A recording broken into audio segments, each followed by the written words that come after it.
Assalamualaikum pemirsa Dokmong Podcast dimanapun Anda berada. Berjumpa lagi dalam tema menarik berikut.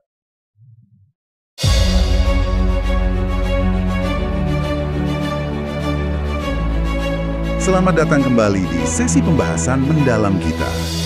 Oke, hari ini kita punya bahan yang lumayan, lumayan nyentil nih. Judulnya, Pejabat Berlimpah Harta, Rakyat Menderita.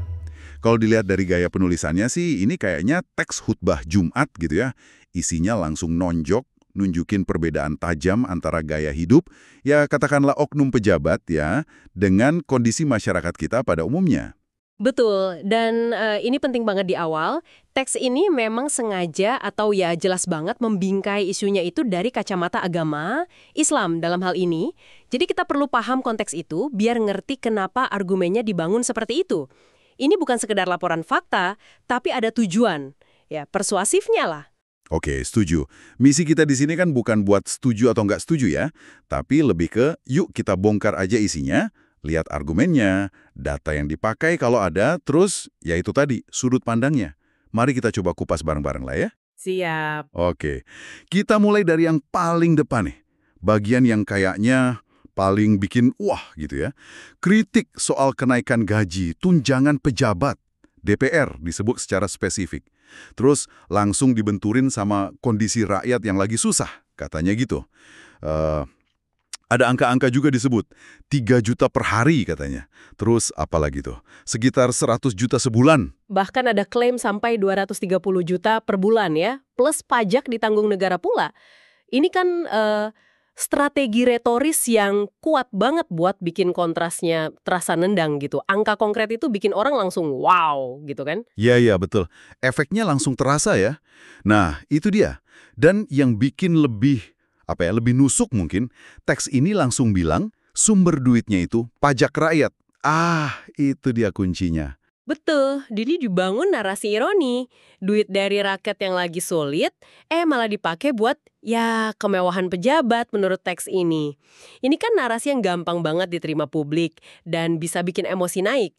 Terus nggak cuma DPR kan disebutnya, ada menteri, wamen, komisaris BUMN yang pendapatannya miliaran setahun.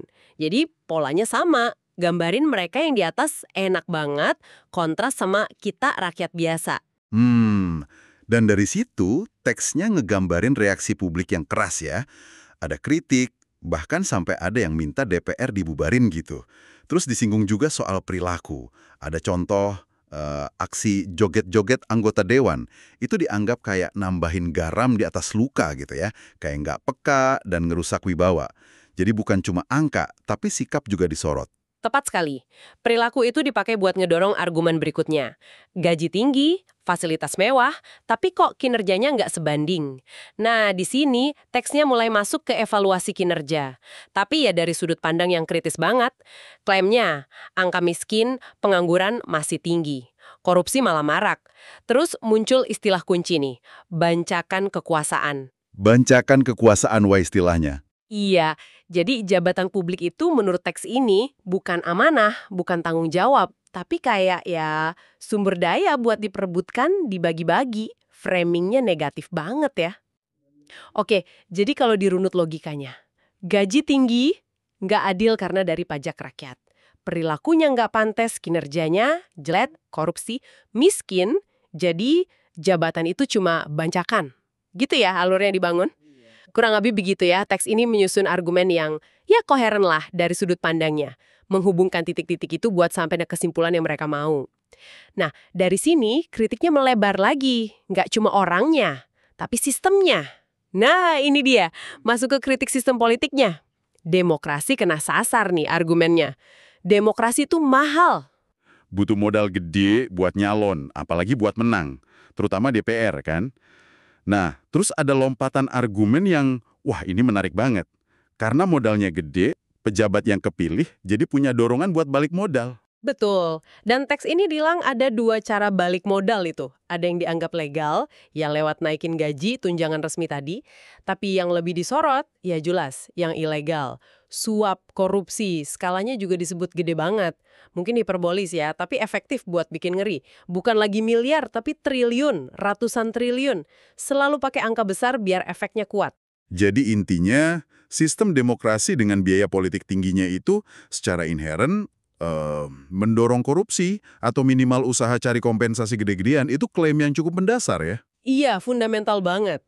Dan teks ini nggak berhenti di situ. Dikasih label, demokrasi sekuler. Nah, ini dianggap biang keroknya sama teks ini. Karena sekuler, misahin agama dari negara jadi katanya nggak punya standar moral absolut. Halal haram nggak jelas, politik jadi cuma rebutan kuasa, bagi-bagi kue, oligarki yang ngendaliin, rakyat cuma perlu pas pemilu, habis itu dilupain. Oke. Penting banget nih ya, sekali lagi kami tekankan ya, ini adalah pandangan dari dalam teks sumber. Kita paparkan biar Anda paham alur pikir penulisnya. Bukan berarti kita setuju atau nggak setuju sama pandangan ini. Sip, dicatat. Jadi kalau kita lihat gambaran besarnya, menurut teks ini ya, masalahnya itu bukan cuma oknum, bukan cuma kebijakan salah, tapi fondasi sistemnya yang bermasalah. Sistem demokrasi sekuler ini, katanya, ya otomatis ngelahirin politik intrik, proyek-proyekan, gaya hidup mewah pejabat yang kontras sama rakyat menderita, kritik sistemik pokoknya. Oke, setelah kritik pejabat, kritik sistem. Nah, teks ini lalu masuk ke landasan lain ya, pakai argumen agama. Islam. Kayak ngasih pembenaran moral gitu buat kritik-kritik tadi. Kecaman keras buat gaya hidup mewah. Pakai istilah Al-Quran, At-Takatsur. Bahkan dikutip satu surat penuh, At-Takatsur. Yang intinya kan peringatan keras ya, soal lomba-lomba megah itu melalaikan sampai mati, dan nanti dimintai tanggung jawab. Kelihatan banget mau ngasih bobot ke argumennya.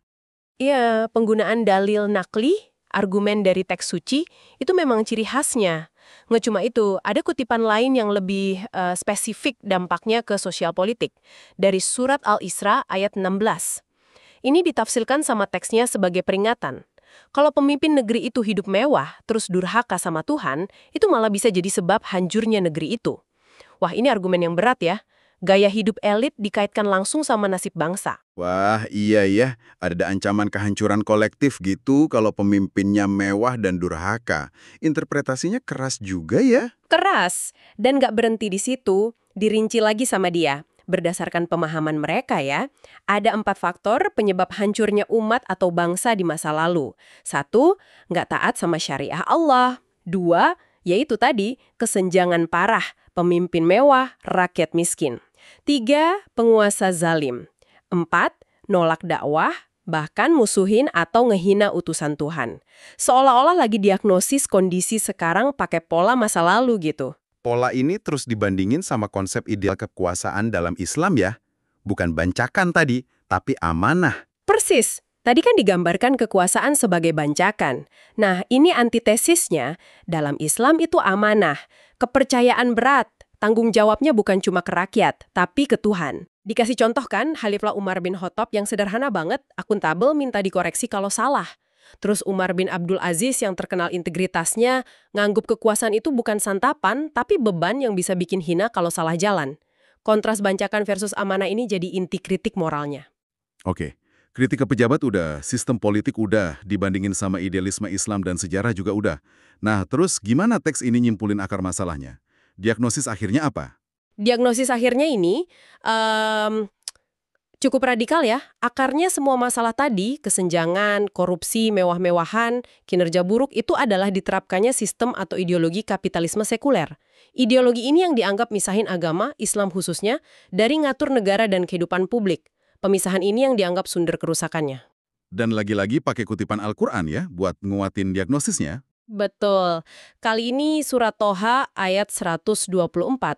Isinya kan peringatan, siapa yang berpaling dari peringatan Allah, ditafsirkan sebagai Al-Quran dan syariatnya, bakal hidup sempit di dunia, terus nanti di akhirat dibangkitkan buta. Ini dipakai kayak bukti teologis gitu, kalau ninggalin hukum Tuhan ya akibatnya buruk, dunia akhirat. Terus ada nada frustrasi juga di teksnya, katanya dakwah buat kembali ke syariah sering ditolak, malah dituduh radikal. Jadi ada nuansa perjuangan gitu. Sistem kapitalisme sekuler yang memisahkan agama negara. Terus, solusinya gimana dong? Ada nggak solusi konkret yang ditawarin? Solusinya ini, satu dan total. Menurut teks ini ya, jalan keluarnya cuma satu. Kembali menerapkan syariah Islam secara kafah. Kafah. Maksudnya, menyeluruh. dalam semua aspek hidup, termasuk pemerintahan. Dalilnya dikutip lagi, Al-Baqarah ayat 208. Perintah buat masuk Islam secara keseluruhan. Jadi, nggak ada solusi setengah-setengah atau tambah sulam dalam logika teks ini. Penerapan syariah menyeluruh. Dijelasin nggak caranya gimana? Nah, ini dia. Teksnya cukup spesifik. Katanya, penerapan syariah Islam kafah itu cuma bisa lewat satu institusi politik Islam ideal. Namanya Khilafah Al-Minhaj An-Nubuwah. Khilafah yang ikut metode kenabian. Menurut teks ini, ia cuma institusi ini wadah yang sah dan mampu buat jalanin syariah sepenuhnya. Jadi bisa ngatasin semua masalah tadi. Solusinya bukan cuma perbaikan moral atau kebijakan, tapi ganti sistem politik fundamental ke khilafah. Oke, dan perlu ditegasin lagi ya, ini adalah solusi spesifik yang secara eksplisit diajukan oleh teks sumber ini, bukan pandangan kita. Baiklah, perjalanan argumen yang cukup panjang dan berliku ya dari teks pejabat berlimpah harta rakyat menderita ini. Coba kita tarik benang merahnya sedikit ya. Mulai dari sorotan tajam kesenjangan ekonomi pejabat versus rakyat, pakai angka, contoh perilaku buat bikin kontras. Terus dikaitin ke kritik kinerja, reaksi negatif publik. Betul. Terus kritiknya naik level ke sistem. Nyalahin biaya politik demokrasi yang tinggi, jadi pendorong balik modal, korupsi. Sistem demokrasi sekuler dianggap akar masalahnya. Misahin agama, dikuasai oligarki. Abis itu, argumennya dikuatin pakai sudut pandang Islam. Kecam kemewahan at-takasur, kaitin kemewahan pemimpin durhaka sama potensi kehancuran negeri, ngutip Al-Isra, terus disebut faktor-faktor kehancuran umat dulu. Dan konsep kekuasaan sebagai amanah diangkat buat kontras sama bancakan kekuasaan tadi. Akhirnya, diagnosis final. Akar masalahnya, ideologi kapitalisme sekuler. Solusi satu-satunya, kembali ke syariah Islam kafah, lewat institusi khilafah. Menurut teks ini, alur diagnosis solusinya sangat spesifik ya, dari pandangan dunia tertentu. Yup. Oke, kita udah coba bongkar ya struktur argumen dan elemen-elemen kuncinya. Semoga ini bisa ngasih Anda pemahaman yang lebih jernih, ya. Gimana narasi kayak gini dibangun dan pesan apa sih yang mau disampaikan. Nah, sebagai penutup nih, kami mau ajukan satu pertanyaan reflektif buat Anda bawa pulang. Ini terinspirasi langsung dari inti argumen teks tadi. Teks ini kan secara gamblang banget ya, menghubungkan gaya hidup mewah pemimpin plus apa yang dianggap penolakan hukum Tuhan dengan potensi hancurnya sebuah negeri. Ngacunya ke sejarah, ke ayat suci. Pertanyaannya buat Anda renungkan. Dalam konteks tantangan sosial, ekonomi, politik kita sekarang ini, seberapa relevan sih Anda melihat peringatan-peringatan dari narasi sejarah atau teks keagamaan macam ini? Bisa nggak itu bantu kita memahami atau bahkan cari solusi buat masalah-masalah zaman sekarang? Pertanyaan yang menarik untuk kita pikirkan bareng-bareng ya. Terima kasih banyak sudah menyimak pembahasan mendalam kita kali ini. Sampai ketemu lagi di kesempatan berikutnya. The podcast on this interesting topic is finished. Hopefully this discussion inspires all of you. Wassalamualaikum warahmatullahi wabarakatuh.